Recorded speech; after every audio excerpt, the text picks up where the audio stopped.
Nah, itu dikatakan berat di sini. Jadi menjadi dermawan bukanlah perkara yang mudah, yang gampang. Apalagi berlaku dermawan ketika kondisi keuangan sangat menipis. Oleh karena itulah Allah Subhanahu wa Ta'ala memposisikan orang dermawan itu sangat dekat dengannya. Sebagaimana dalam sebuah hadis Rasulullah SAW bersabda, "As-sakhiyyu qaribun minallah, qaribun minal jannah, qaribun minan nas, ba'idun minan nar." Yang artinya bahwa orang yang dermawan itu dekat dengan Allah, dekat dengan surga, dekat dengan masyarakatnya, dan jauh dari neraka. Nah, ini keutamaan daripada orang yang pemurah. Bahkan ulama kita menjelaskan, di antaranya guru sepuh, kalau kita menginginkan punya zuriat keturunan alim soleh jadi wali, jadi dua amalannya. Ini yang pernah saya rekam ya, di dalam penyampaian beliau di YouTube saya mendengarnya. Jadi dua. Yang pertama, menjadi orang yang pemurah. Yang kedua, peramah. Kita ya mendidik anak kita itu dengan sikap pemurah dan peramah. Pemurah ya, yaitu adalah dengan cara bila kita bersedekah memberi, maka kita niatkanlah untuk anak kita. Jadi misalnya ada kita hendak memberi orang duit ya, dekat THR misalnya, hari Rabu nih Idul Adha, THR kita harus Idul Fitri, hari raya juga Idul Adha, hari raya juga. Maka kita ya ngasih ke seseorang, misalnya nama anak Nisa, ini dari Nisa, jangan dari kita, dari anak kita sebut. Ini dari Iwan, ini dari Usman, misalnya nama anak kita tadi. Itu yang kita ya lakukan.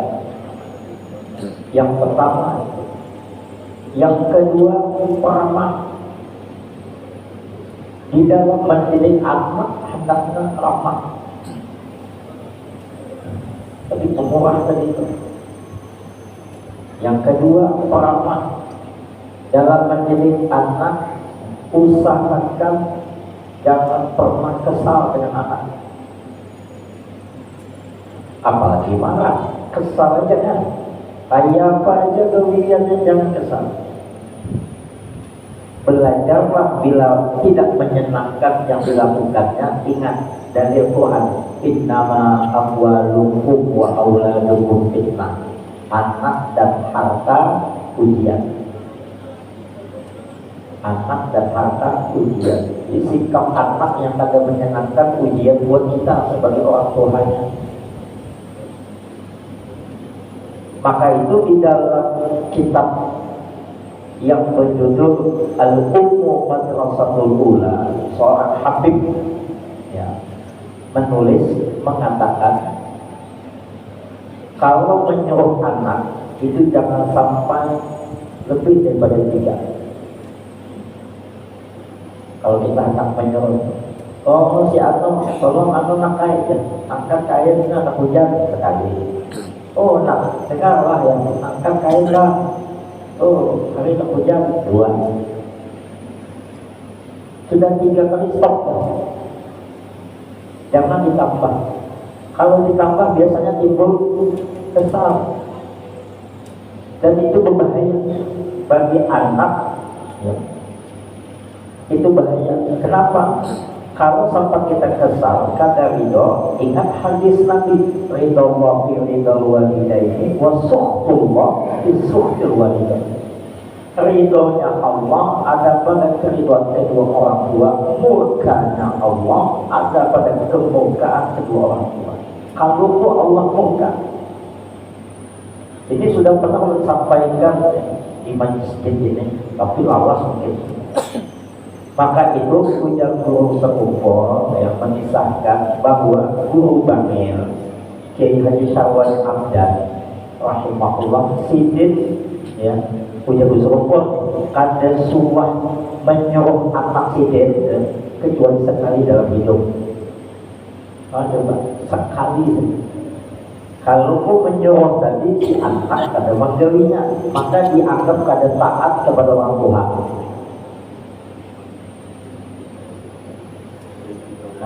Sehingga ya, perbuatannya itu ya, membuntulkan kepadanya takutan datang azab, tidak ada rahmat bagi Allah kepadanya, Allah kada ridho kepadanya. Nah itu, jadi yang pertama tadi pemurah, yang kedua pengamat. Pemurah itu tidaklah harus besar-besaran, sesuai dengan kemampuan. Tapi jiwa itu yang penting. Sebagaimana Sayyidah Aisyah radhiyallahu taala anha itu pernah didatangi ke rumahnya, ya. Orang meminta sesuatu, padahal ada yang kawan diberikannya. Bingung mencari apa yang bisa diberikan kepada orang. Jangan sampai orang yang datang itu, ya, kada ada yang dibawa sama sekali. Jadi dengan kita bila ada orang datang misalnya ke rumah, sebaiknya adalah walaupun tidak bisa memenuhi hajat penuh ke atas, ya, mungkin penuh ke bawah. Dalam bahasa orang perlu duit misalnya 20.000 atau mau maaf 20 kadang apa 2.000 ada yang ambil hak. Nah itu ada. Tapi ada memberi. Nah inilah makna pemurah itu. Dan memang itu tidak mudah. Yang sering terjadi apa? Aku jadi kena duit deh. Nyata juga. Duit 2.000 nih, 2.000 tapi semua ada lagi aja. Padahal ya, ketika kita memberikan itu ada janji ganti pasti dan lebih besar. Cuma kadang-kadang ada yakin dengan firman Allah itu. Wa ma'afaqtu min syai'in fa huwa yukhlifu. Apa saja yang kamu infakkan maka dia Allah pasti menggantinya. Bapak dan Ibu kaum muslimin muslimat rahimakumullah. Jadi hadis yang kita jelaskan di atas tadi ya, ini bukanlah sekedar hadis motivasi, tetapi ini merupakan bimbingan, merupakan hidayah, petunjuk, dan rambu-rambu bagi siapapun yang ingin memposisikan dirinya dekat dengan Allah Subhanahu wa Ta'ala. Maka ada doa yang kita baca, Allahumma inna nas'aluka hubbaka wa hubba man yuhibbuka wa kulla amalin yuqarribuna ila hubbik. Ya Allah, kami kepada Engkau cintamu dan cinta orang yang mencintaimu dan amalan yang dapat mendoakan, mendekatkan kami kepada cintamu. Kita meminta kepada Allah supaya dikaruniai amal yang dapat mendekatkan diri kita kepada Allah Azza wa Jalla. Nah, ini ada amalannya sudah. Apa itu? Ya, memberi ketika kita sedang dalam keadaan sempit. Jadi semampunya yang kita bisa berikan. Maka dari itu Bapak dan Ibu yang berbahagia, dahulu pernah mengisahkan di sini ada seorang wanita yang dia dijamin terlepas daripada siksa api neraka karena hanya bersedekah kurma setengah kurma. Hanya dengan sedekahnya setengah biji kurma, bukan satu kurma, setengah biji kurma. Maka ada hadisnya, fattaqun nar walau bisyaqi minat tamar. Kalau kemauan Rasulullah SAW, hindarkanlah dirimu dari siksa api neraka walau dengan setengah biji kurma. Hadis ini ada asbabul wurudnya, sebab dikeluarkan hadisnya ini ada. Jadi diceritakan ada seorang wanita bersama dengan dua anaknya yang miskin, yang susah, meminta-minta. Saking susahnya nih, kelaparan, paksa air. Siapa yang bisa memberi? Anak susah, nangis berdua. Nah, ketika itu ada orang yang berbaik hati memberi wanita tadi dengan 3 biji kurma.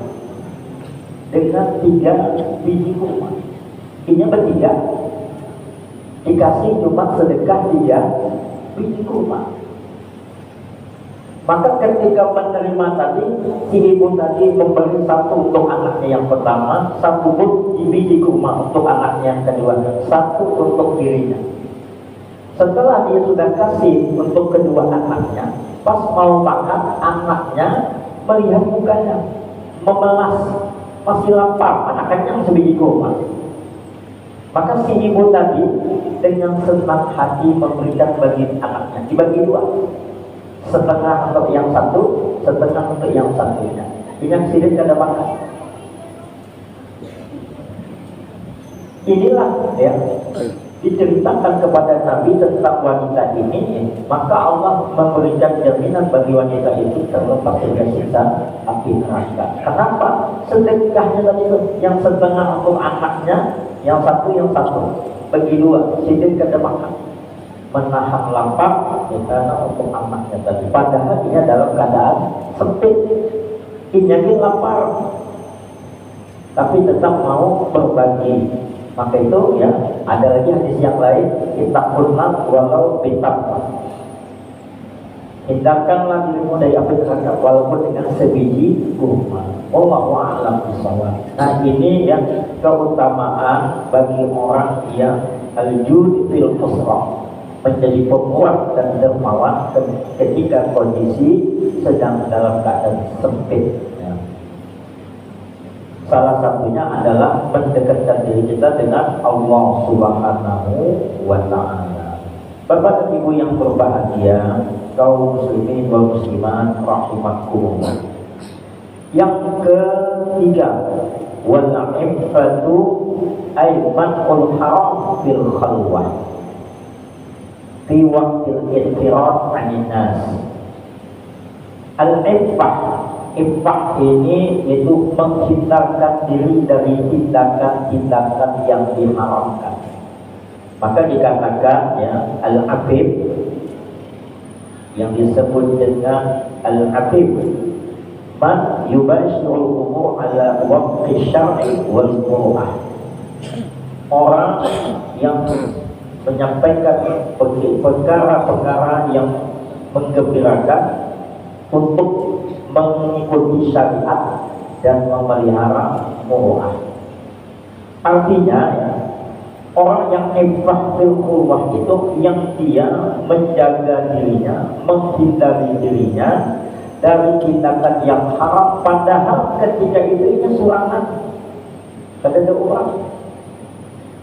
Misalnya di kasir, surangan di kasir itu ya, CCTV-nya pas pulang rusak, ya tahu ada tak orang belanja, padahal dia bisa bermain tuh, tapi ya CCTV itu rusak. Tapi CCTV Allah, innahu was-sami'ul basir, Allah itu maha mendengar lagi maha melihat. Tidak ada yang tersembunyi dari Allah Subhanahu wa Ta'ala. Nah, bagi seseorang dapat memiliki iffah ini, mencegah dirinya, menghindarkan dirinya dari melakukan perbuatan maksiat, hal-hal yang diharapkan oleh Allah Subhanahu wa Ta'ala, dalam keadaan sendiri, memang itu tidak mudah. Itu ujian yang berat ya. Karena tidak ada yang memperhatikannya. Maka seringkali orang melakukan kejahatan ketika orang lain tidak tahu. Maling itu jangan terang-terangan ya. Maling itu pasti dengan sembunyi. Orang banyak melakukan kejahatan, keburukan ya, ketika orang lain tidak mengetahuinya. Bapak dan Ibu yang berbahagia, kaum muslimin muslimat rahimakumullah, termasuk di dalam melakukan perbuatan-perbuatan yang menyekutukan Allah Subhanahu wa ta'ala. Kadang-kadang ada orang melakukan kemusyrikan, orang kadang takut. Kan banyak orang kalau ke dukun kan lembaga susunya malam, orang kadang haji ilmu hitam, tempat sepi, orang kadang tamu. Kalau tanya boleh pesugihan, kesugi banyak pisihan. Wah, bingung apa nih? Kok bisa cepat kayanya? Ada deh. Sebenarnya yang membuat itu kata orang ada takut. Padahal Allah Maha mengetahui akan kemusyrikannya. Banyak itu. Sampai wali ini ada tuh. Padahal di abad modern masih ada orang yang pesugihan itu, mencari-cari pesugihan. Alhamdulillah min dzalik. Bapak dan Ibu yang berbahagia, kaum muslimin muslimat rahimakumullah. Bahkan dengan kita hati-hati di dalam beramal, melakukan amal taat dan meninggalkan perbuatan maksiat, hendaknya kita lakukan benar-benar lillahi ta'ala. Ada orang yang tanpa disadarinya itu melakukan perbuatan riya. Riya itu bisa saja Bapak Ibu dilakukan oleh seseorang dengan cara meninggalkan amal.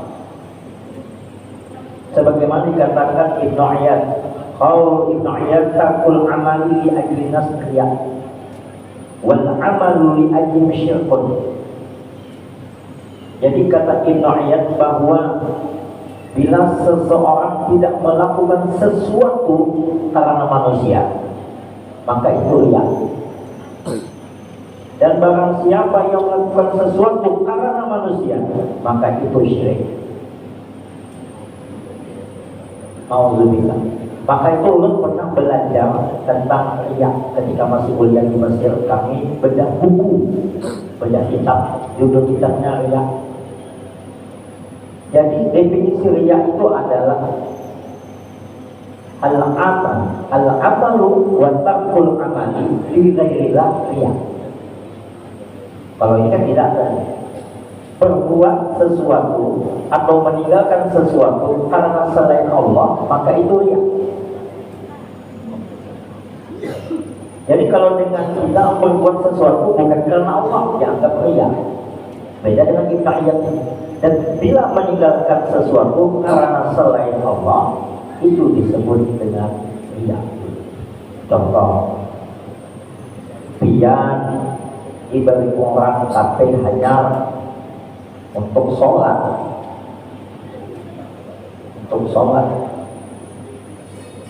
Padahal itu yang paling bagus. Khudzu zinatakum inda kulli masjid. Pakailah pakaian yang terbaik kalau kalian sholat ke masjid. Lalu ini ada yang manja, yang memberi baju ini ada bagus itu yang pokoknya melihatkan aja. Sahabatnya unggahan pulang, misal. Atau bukan karena itu, nanti kalau pakai ini apa kata kawan yang bayar, tapi hanya ya. Sahabatnya pulang kan tak usah pakai. Itu misalnya. Atau kita punya suara yang bagus, kita mau azan, pas sudah tak maju azan, disambat uang pulang karena teman-teman harap suara aja langsung mengambil jadi muadzin. Ada jadi itu ya. Tarkul amal lintas ya. Kalau beramal kita tuju untuk manusia, dikatakan Ibnu Iyad itu adalah syirik. Karena kita tidak boleh beramal beribadah kecuali karena apa? La ilaha illallah lal haqqul lal ma'budul bil haqq illallah.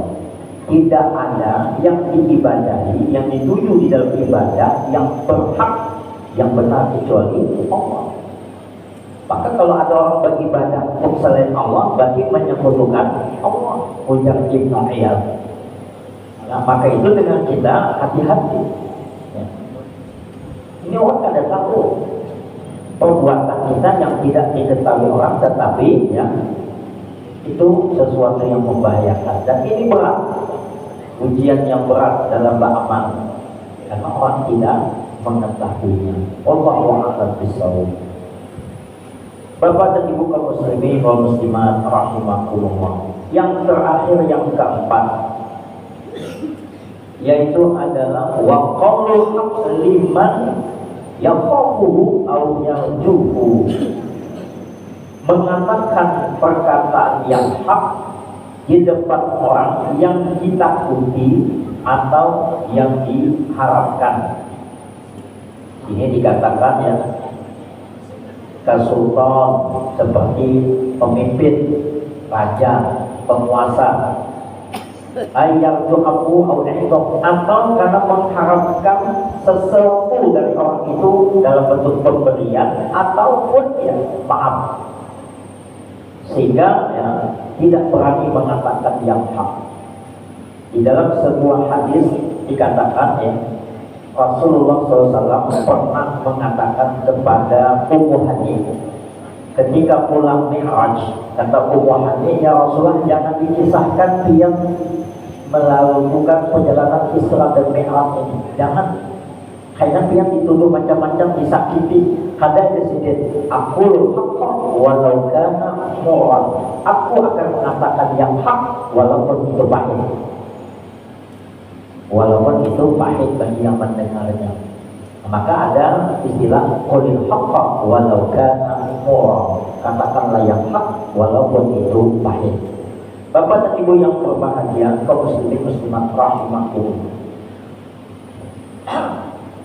Dulu pernah saya diskusi sama kekawanan.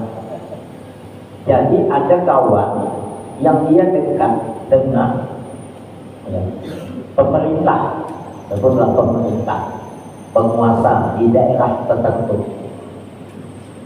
Jadi dia ulut, situ omong paku, situ itu salah, pemimpin itu salah, padahal juga ingatakan. Aduh, Pak Ustaz kada wani yang kuliah. Kenapa kada wani? Dapurku di situ, dapurku di situ dulu. Ustaznya tuh. Jadi situ Pak kok situ biasa, situ gigi, ya aku memang kawan benar hal situ. Tapi dapurku di situ ya semuanya. Itulah kalau orang sudah merasa berjasa dengan seseorang, usah. Tidak boleh kita merasa berjasa dengan orang. Tidak boleh. Tidak boleh kita merasa berjasa dan tidak boleh merasa berhutang budi. Ini dua yang bahaya. Hai Ustaznya, tidak boleh kita berhutang budi, tidak boleh. Tapi kita wajib bersyukur. Beda. Kalau ada orang berbuat baik kepada kita, kita wajib bersyukur kepada orang itu. Karena ada hadisnya, man lam yashkurin nas lam yashkurillah. Barang siapa yang tidak berterima kasih kepada manusia, sama dengan tidak bersyukur kepada Allah. Mungkin orang bingung kenapa kayak itu, karena setiap kebaikan yang dilakukan oleh manusia kepada kita, hakikatnya kebaikan Allah. Karena orang tidak akan bisa berbuat baik kepada kita kecuali dengan pertolongan Allah. Maka hakikatnya setiap kebaikan yang kita dapatkan bukan kebaikan manusia, kebaikan Allah hakikatnya.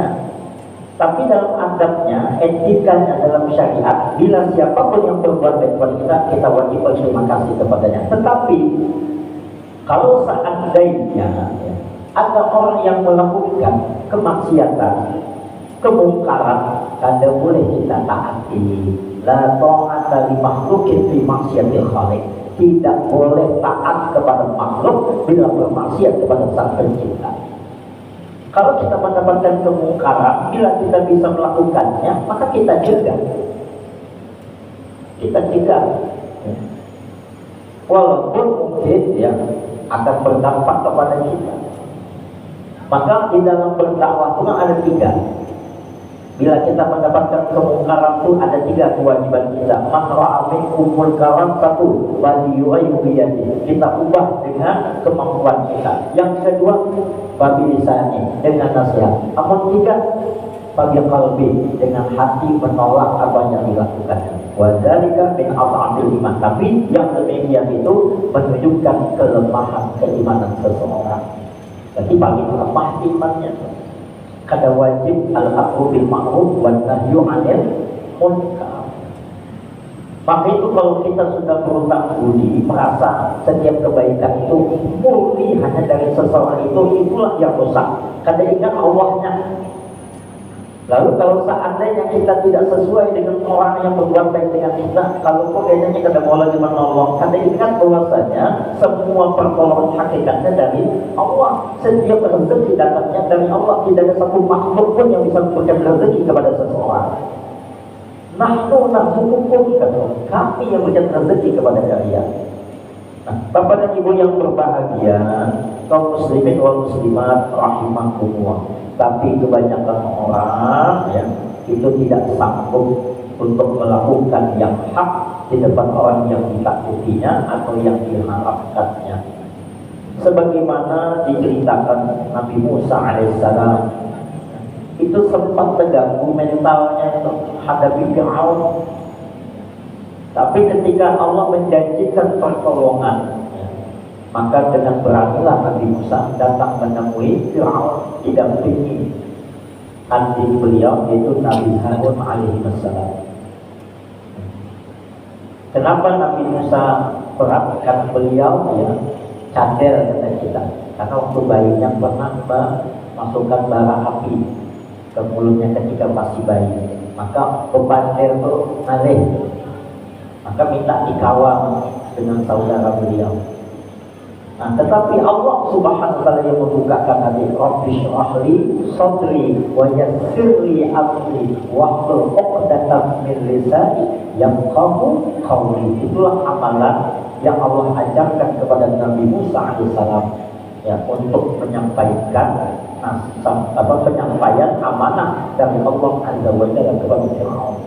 Tapi wahyu ini dibaca jadi amalan untuk belajar. Rabbi shrah li sadri wa yassir li amri wahlul 'uqdatam min lisani yafqahu qawli. Rabbi shrah li sadri, ya Allah, lapangkanlah olehmu dadaku. Wa yassir li amri, mudahkanlah urusanku.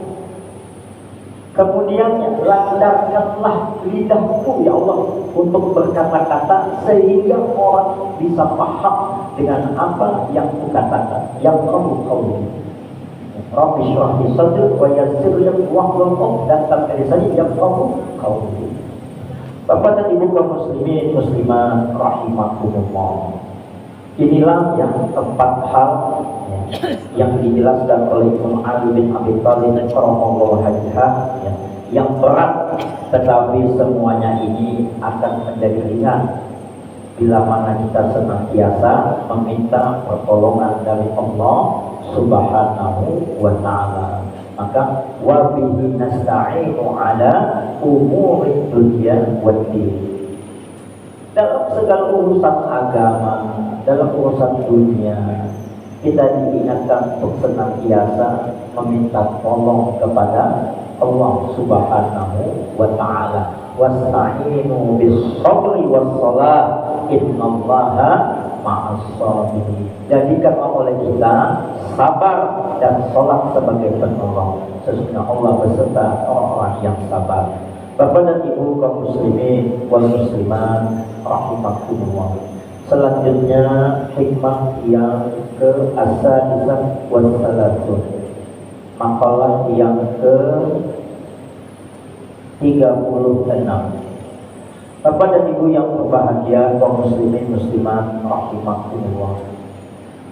Dikatakan bahwasanya di dalam kitab Zabur, dikatakan Allah Ta'ala ila Daud alaihissalam, innal aqil al-hakim ay kamil ilmi la yakhlu min arba'i sa'at. Dikatakan dalam kitab Zabur, Allah Subhanahu wa taala telah memberikan wahyu kepada Nabi Daud alaihissalam bahwasanya orang yang berakal dan yang cerdik pandai itu tidak akan lepas dari tempat waktu. Bapak dan Ibu yang berbahagia, kaum muslimin muslimat rahimakumullah, ini penting ya, bagi hidup kita tentang nasihat ini. Orang yang berakal dan cerdik pandai itu tidak akan lepas dari tempat waktu. Yang pertama, yaitu adalah sa'atun yunaji biha Rabbuk. Yang pertama, waktu ia menghadap Tuhannya, bizikrihi wa tilawati kalamihi wa syikayatil hali 'indahu wa nahwa dzalik. Ini yang pertama, ia menghadap Tuhannya, waktu ia membuat perhitungan atas dirinya. Bapak dan Ibu yang berbahagia, kaum muslimin muslimat rahimakumullah, bagi orang yang berakal, yang pintar, tidak akan lepas untuk senantiasa ingat akan Allah, senantiasa membaca firman-Nya dan mengadukan keadaannya ya, kepadanya. Banyak orang yang karena dia tidak berpikir ketika menghadapi sesuatu mengeluh. Tadi sebelum ke sini ulun pengajian ibu-ibu tentang masalah tafakkur, pas pulang ini tentang nikmat berpikir. Hebatnya tafakkur Bapak Ibu, berpikir setuman saja, taruhlah 1 jam kita bertafakkur, kita merenung, kita berpikir. Apalagi ini malam hari ini hari Tarwiyah tadi, ini masuk malam-malam Arafah. Tadi siang hari Tarwiyah, hari merenung, renungan. Yang mana dengan kita dikatakan oleh Nabi, at-tafakkur sa'at khairun min ibadati sana. Berpikir sejenak lebih baik daripada ibadah sunnah sepatu. Biar baca Quran, ngaji sepanjang waktu dari Fatihah sampai anak sebulanan dan memandang misalnya. Sebulanan, ya kan bulan setahun kan ada wajib, tapi membacanya ada yang ditafakuri, ada yang diambil pelajaran di situ, kalah dengan yang ngaji sejam tapi kita fakuri. Bagus yang sejam daripada yang ngaji yang setahun. Ngaji setahunan berapa kali hafal, tapi kadang-kadang yang diambil pelajarannya ngaji ya Alhamdulillahnya syaitanirrajim, Bismillahirrahmanirrahim misalnya, sampai pada juz ketiga, yalqahu surabana ba'dhum ala ba'd minhum man kallama wa rafa'a ba'dhum darajat wa ataina Isa apa hadis ngaji saja. Tapi kadang-kadang yang membekas, kadang-kadang yang ini ambil pelajaran, padahal Al-Quran itu kan bukan hanya sekadar dibaca, tapi diambil pelajaran. Apa pelajaran yang ada di dalam Al-Quran? Ada orang yang berzikir, tahlilkan, tasbih, tahmid, wa la ilaha illallah, la ilaha illallah, la ilaha illallah, setahunan. Tapi selalu hatinya kada tenang. Jadi ada orang datang ke ulun, Ustaz, ini banyak masalah, ini sebagainya, wah Ustaz, ya ulun, kamu hati kada tenang, bukan berzikir sudah Ustaz, saya berzikir tapi kada tenang juga hati. Nah, ulun bukan masalah ini, dia belum berzikir juga. Kalau orang berzikir, bujuk-bujuk berzikir, pasti tenang hatinya, mutlak tuh. Wajib kita mengimani itu. Namun kada percaya, bagi menafikan Al-Quran, kebenaran Al-Quran. Di dalam Al-Quran Allah berfirman, "A'udzubillahi minasyaitonir rajim, alladzina amanu wa tatma'innu qulubuhum bi dzikrillah, ala bi dzikrillah tatma'innul qulub." Orang-orang yang benar-benar beriman dan tenang tentang hati mereka dengan senantiasa zikrullah, ingat kepada Allah. Allah, dia mengatakan Allah, ketahuilah kata Allah, hanya dengan ingat kepada Allah lah hatimu akan tenang. Jadi apabila ada orang berzikir tapi ada tenang hatinya, berarti ingat belum berzikir, belum benar-benar berzikir. Karena Allah pasti itu sifatnya pasti. Amun berzikir pasti tenang, amun kata tenang belum berzikir, gitu betul. Itu baru menyebut-nyebut hajat, belum benar-benar ingat kepada Allah. Maka itu kita dituntut kalau berzikir itu ya, zikran katsiran, pembaca. Dan zikir itu yang pernah ulun pelajari ada 4 macam yang perlu kita kombinasikan sebagai penutup. Nanti kita lanjut pada pertemuan yang akan datang. Yang pertama zikir lisan, yang kedua zikir qalban, yang ketiga zikir fikran, yang keempat zikir amalan. Kita kombinasikan baru ketemu zikir yang sebenarnya, insyaallah. Ada hubungannya dengan akal tadi. Bapak dan Ibu yang berbahagia, insyaallah bab ini akan kita lanjutkan penjelasannya pada pertemuan yang akan datang, insyaallah ya aulihi wa quwwati. Demikian yang perlu disampaikan. Terima kasih dan mohon bila ada sahabat kekhilafan. Mari kita akan membaca kafaratul majlis. A'udzubillahi minasyaitonir rajim. Bismillahirrahmanirrahim. Subhanallah wa bihamdika asyhadu an la ilaha illa anta astaghfiruka wa atubu ilaik. Walhamdulillahi rabbil alamin. Assalamualaikum warahmatullahi wabarakatuh.